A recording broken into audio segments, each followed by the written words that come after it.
पटना की बात करें तो इस पूरे पेपर लीक मामले में एपिसेंटर जो है वो बिहार रहा। बड़ी खबर आपको बता दें, फिर रुपेश के पास चलेंगे, जहां छात्रों को सवाल रटवाए गए। जो ये सॉल्वर गैंग था, इसे जहां छात्रों को सवाल रटवाए गए, वहां तक TV9 भारतवर्ष पहुंच गया है। रुपेश कुमार वहीं पर मौजूद हैं, एक्सक्लूसिव रिपोर्ट बता रहे हैं Rupesh. Rupesh, over to you. वहां पर आप मौजूद हैं जहां पर रटवाए गए थे छात्रों को सवाल।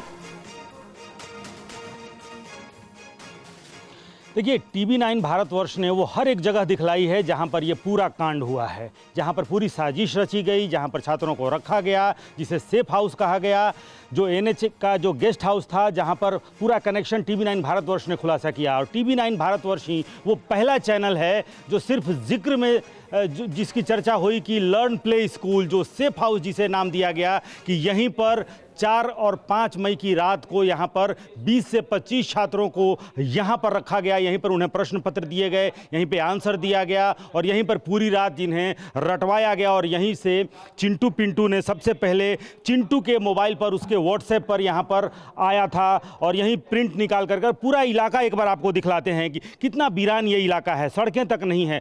पटना का आउटर इलाका जहां पर कुछ मकान बन रहे हैं, सिर्फ बनते हुए मकान, कुछ अंडर कंस्ट्रक्शन बिल्डिंग आपको दिखेंगे, लेकिन रहने वाले शायद ही कहीं नजर आए हैं। कोई प्रत्यक्षदर्शी तक अभी यहां तक नजर नहीं आया है। यानी कि यहां अगर इस लर्न प्ले स्कूल, अगर यहां पर महीनों तक कोई अवैध काम हो तो किसी को कानों कान कोई खबर तक नहीं होगी। अंदर आप देखिए, हालांकि ऊपरी तल्ले पर मैंने देखा कि AC भी लगाया हुआ है, दोनों में बड़े बड़े ताले लगे हुए हैं, 2 गेट हैं। यहाँ पर एक learn play school, learn boys hostel और एक लर्न प्ले स्कूल, और ऊपरी तल्ले पे ऐसा लगता है जैसे कोई रहता है। लेकिन ये जो मकान है, ये प्रभात रंजन मुखिया, जो नगर नौसा, जहाँ का संजीव मुखिया रहने वाला है, नालंदा का, नगर नौसा के ठीक बगल में दनियावा है और दनियावा का ही रहने वाला ये प्रभात रंजन, जो प्रभात रंजन का ये मकान है। लेकिन एक व्यक्ति मुझे मिला था जो इसी रास्ते से होकर आगे वो अगले मकान में कुछ पिछले 1.5 वर्षों से रह रहे हैं किराए पर। उन्होंने बतलाया कि ये स्कूल पिछले 1.5 वर्षों से कभी भी खुला हुआ नहीं देखा गया है, कि स्कूल नाम का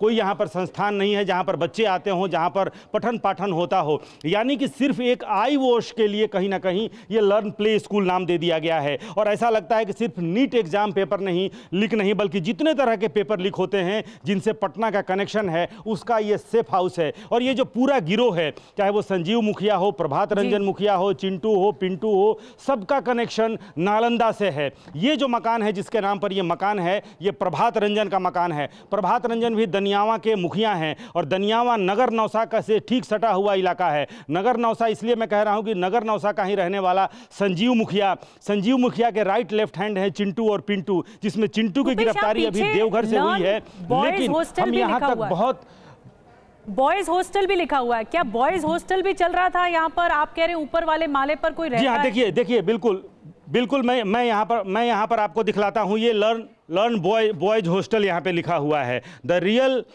homely atmosphere, learn play school, A complete solution of your kids, learn boys hostel. ये लर्न बॉयज हॉस्टल जिसका शायद ये दरवाज़ा है और ये लर्न प्ले स्कूल का ये दरवाज़ा। और ऊपर से अगर हम आपको दिखलाएं तो ऊपर एक आशुतोष नाम के व्यक्ति काफ़ी दिनों तक वो किराए पे यहाँ पे रहे हैं। आसपास के लोगों ने ये बताया, हालांकि आसपास बहुत लोग नहीं रहते हैं, लेकिन एक मकान है जहाँ एक पंडित जी रहते हैं। उन्होंने बतलाया कि ऊपर एक बार पूजा पाठ के क्रम में वो ऊपर गए थे, हालांकि वो भी पिछले दिनों से यहाँ नदारद हैं। लेकिन आशुतोष नाम के एक व्यक्ति अपने परिवार के साथ, 2 बच्चे और पत्नी के साथ यहाँ पर रहते रहे हैं, लेकिन फिलहाल वो भी नहीं हैं और उनका कहना था कि वो यहाँ पर किराए पर रहते हैं। लेकिन नीचे ये जो learn play school, learn boys hostel यहाँ पे लिखा हुआ है, learn boys hostel, learn play school, ये पूरी तरह से वो अड्डा है जिसे सेफ हाउस कहा जा रहा है। लेकिन इस पूरे गैंग का ये अड्डा है और यहीं पर रह करके वो तमाम काम, इस बार भले ही ये खुलासा हुआ है कि यहाँ पर 20 से 25 छात्रों को यहाँ पे रखा गया। जो पूछताछ हुई, छात्रों से पूछताछ के क्रम में, चाहे वो आयुष राज हो या फिर शिवनंदन हो या फिर अनुराग यादव हो, उनसे पूछताछ के क्रम में इसका पता चला है जिसे सेफ हाउस कहा जा रहा है।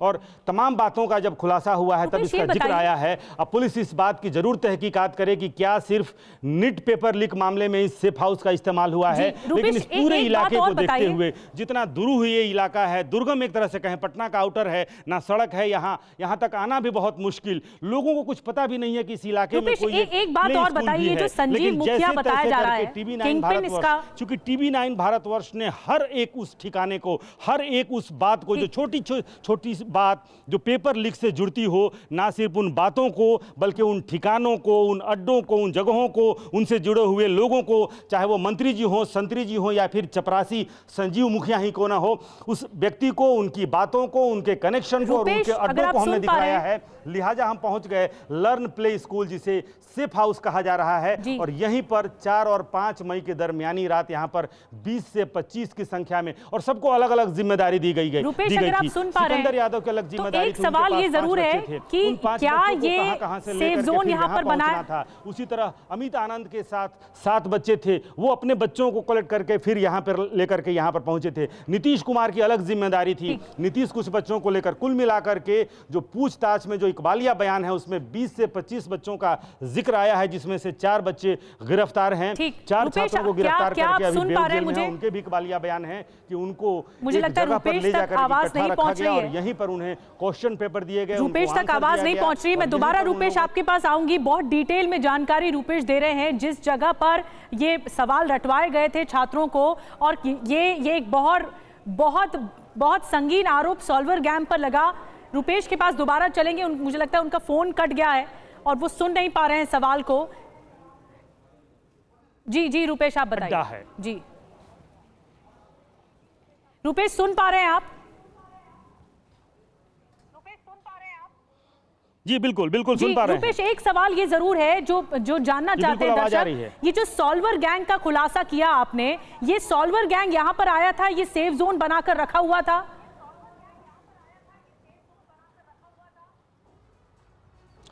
जी हाँ, देखिए बिल्कुल सॉल्वर गैंग यहाँ आया था और सॉल्वर गैंग का ये अड्डा है। और यहाँ पर जो बातें सामने आई हैं, चिंटू पिंटू यहाँ पर पहले से मौजूद थे। चिंटू पिंटू की ही निगरानी में उन्होंने ही यहाँ पर सारी व्यवस्था कर रखी थी। और सिकंदर यादव अपने 5 बच्चों को लेकर यहाँ पर पहुँचा था। सिकंदर यादव, जिसका एक रिश्तेदार है अनुराग यादव, सबसे पहले सिकंदर यादव ने अनुराग यादव और उसकी माँ को जो NH का गेस्ट हाउस है वहाँ पर रखा था। लेकिन वहाँ से 5 बच्चों को इकट्ठा करके सिकंदर यादव भी यहाँ पहुँचा था, अमित आनंद भी अपने बच्चों को लेकर यहाँ पहुँचा था, नीतीश कुमार भी अपने बच्चों को लेकर यहां पहुंचा था। जहां पर पहले से चिंटू और पिंटू जो संजीव मुखिया के दाहिने हाथ हैं वो यहां पर मौजूद थे। सारे बच्चों को यहां पर रखा गया। रखने के बाद से 9:30 बजे के आसपास रात में चिंटू के मोबाइल पर व्हाट्सएप पर प्रश्न पत्र आते हैं और उसके पहले सारे बच्चे यहां पर पहुंच गए थे।